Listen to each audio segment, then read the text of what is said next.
dècades abans de néixer jo, quan va dir tot allò de tot coneixement abstracte s'ha de deixar la ment laboriosa i sòlida de l'home. Per això les dones mai es podran dedicar ni a la geometria ni a la ciència. Absurd, no? Però en ple segle XXI seguiu repetint com a mantra l'informàtica és cosa d'homes, l'informàtica és cosa d'homes.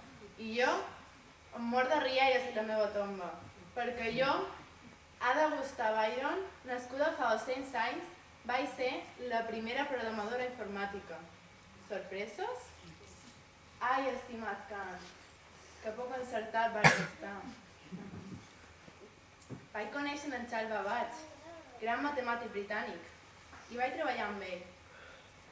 Fins i tot vaig predir el que després va passar, que la màquina dissenyada per Babbage va ser utilitzada tant per ús pràctic com a científic.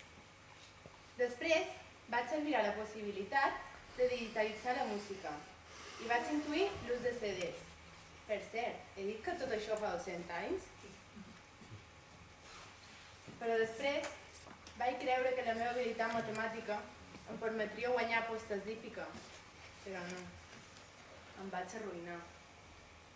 Vaig caure en una espiral de depressió i malaltia, dolor, immens dolor, dolor insuportable, opi i morfina. Després d'una llarga agonia, vaig morir. Tenia 37 anys.